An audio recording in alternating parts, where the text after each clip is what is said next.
Good morning. Welcome to my channel. मैं आज आपको रासायनिक बलगतिकी से संबंधित कुछ थियरी को क्लियर करूंगी जो आपके एग्ज़ाम में पूछे जाते हैं, जैसे अधिशोषण, अवशोषण, अपक्रिया का वेग या फिर अपक्रिया की कोटि, ये सब। तो आइए बेटा, सबसे पहले हम चलते हैं अधिशोषण और अवशोषण में अंतर क्या है। ये हमारा है अधिशोषण और ये है अवशोषण। आधि माने आधा, मतलब आंशिक रूप से, अव माने पूर्ण रूप से। तो अधिशोषण की क्रिया जब भी होती है पृष्ठ के केवल कुछ दर पर होती, कुछ सतह पर होती है, जबकि अवशोषण की क्रिया जो होती है ये संपूर्ण पृष्ठ पर होती है। तो आइए अंतर को हम देखते हैं। पहला अंतर है इसकी साम्यावस्था तात्क्षणिक अथवा जल्दी होती है। जैसे बेटा, अगर हम रेत या राख पर पानी की कुछ बूंदें गिराते हैं तो वह चारों तरफ पृष्ठ की सतह पर इकट्ठा हो जाता है, मतलब यह क्रिया बहुत जल्दी होती है। अधिशोषण की क्रिया तात्क्षणिक अथवा जल्दी होती है, जबकि अवशोषण यह क्रिया बहुत धीमी गति से होता है। धीरे धीरे वह संपूर्ण पृष्ठ को सोखता हुआ चला जाता है। अगला है, यह पृष्ठीय घटना है। कैसी घटना है? पृष्ठीय घटना है। इसकी दर पृष्ठ पर अधिक होती है, केवल उसकी सतह पर, जबकि अवशोषण एक स्थूल माने सूक्ष्म घटना है जो संपूर्ण पृष्ठ पर होती है। अगला है, प्रारंभ में अधिशोषण की दर अधिक होती है, जबकि अवशोषण, यहाँ अव होगा, अवशोषण की दर समान अवस्था में होती है। अक्सर एग्जाम में पूछे जाते हैं भौतिक अधिशोषण व रासायनिक अधिशोषण में अंतर। तो भौतिक क्या है? यह क्रिया सामान्य ताप पर होती है, इसके लिए उच्च ताप की आवश्यकता नहीं होती। जबकि रासायनिक अधिशोषण यह क्रिया उच्च ताप पर होती है, इसमें सक्रिय ऊर्जा कम होती है और इसमें सक्रिय ऊर्जा अधिक होती है। इसमें बहु आणविक परत का निर्माण होता है, एक आणविक परत नहीं, मतलब बहु आणविक परत, जैसे हमने यहाँ पे फिगर को ड्रा किया है। इसमें एक आणविक परत का निर्माण होता है, जैसे एक श्रृंखली संरचना। ये हमारा हो गया भौतिक अधिशोषण व रासायनिक अधिशोषण में अंतर। ये अधिशोषण और अवशोषण। केवल आपको ये याद रखना है, अधि माने आधा, अव माने पूरा।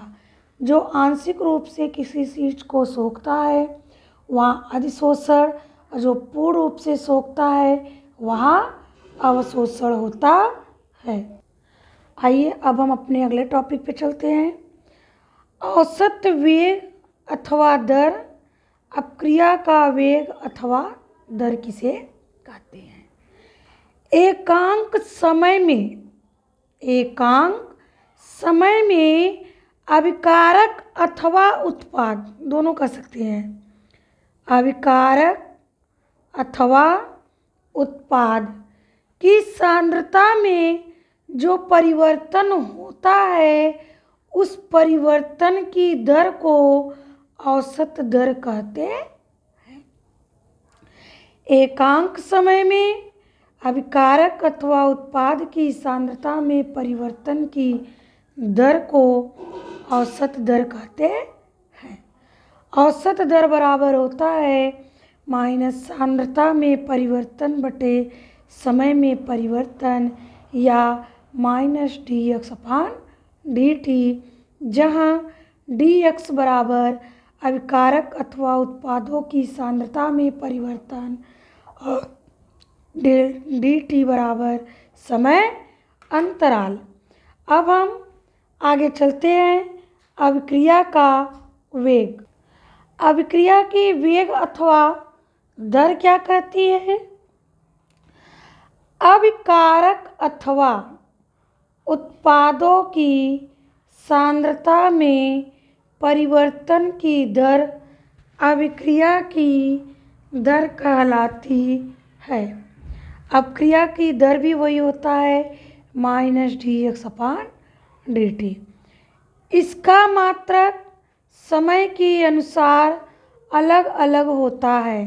जैसे सेकेंड में लेंगे तो mole litre inverse second inverse, minute में लेंगे तो mole litre inverse minute inverse, घंटा में लेंगे तो mole litre inverse hour inverse, दिन में लेंगे तो mole litre inverse D inverse. ये हमारे समय के अनुसार अलग अलग मात्रक होता है। किसका? अपक्रिया की दर का। अब हम चलते हैं अभिक्रिया की कोटि। अपक्रिया की कोटि क्या कहता है कि समीकरण में उपस्थित सांद्रता पद की घात उस अभिकारक के सापेक्ष अपक्रिया की कोटि कहलाती है। अपक्रिया की कोटि में आपको उत्पाद से कोई मतलब नहीं है, केवल अभिकारक को देखना है कि अभिकारक की घात क्या बनती है। जो अभिकारक की घात बनेगी वही उसकी कोटि कहलाएगी। अपक्रिया की कोटि के प्रकार: शून्य कोटि की अपक्रिया, प्रथम कोटि की अपक्रिया, द्वितीय कोटि की अपक्रिया, तृतीय कोटि की अपक्रिया। हमने अपने पहले वीडियो में, इसके पहले जो वीडियो बनाए थे उस वीडियो में कोटि पहचानने का एक आसान तरीका बताए हैं और इसमें केवल नॉर्मली तरीके से बता रहे हैं कि अपक्रिया की कोटि किसे कहते हैं। शून्य कोटि की अपक्रिया, प्रथम कोटि की अपक्रिया, द्वितीय कोटि की अपक्रिया और तृतीय कोटि की अपक्रिया। एक बात हम और जानेंगे, प्रथम कोटि की अपक्रिया को छद्म कोटि की अपक्रिया भी कहते हैं। कौन सी कोटि? छद्म कोटि की अभिक्रिया। तो हमने पहले वीडियो में अपक्रिया की कोटि पहचानने का बहुत ही आसान तरीका बताया है। इसमें केवल परिभाषा के माध्यम से हम आपको समझा रहे हैं। जब अभिकारक की सांद्रता की घात 1 होती है तो प्रथम कोटि की अपक्रिया कहलाती है। जैसे ए रिएक्ट बी। जब अभिकारक की सांद्रता की घात 2 होती है तो उसे अपक्रिया की कोटि, द्वितीय अपक्रिया की कोटि कहते हैं। A plus B react C plus D. एक घातीय हो गया, एक घातीय, तो 1 1 2 अपक्रिया की कोटि 2। ये शून्य कोटि का है, हमने ऊपर छोड़ दिया था तो अब यहाँ पे बता रहे हैं।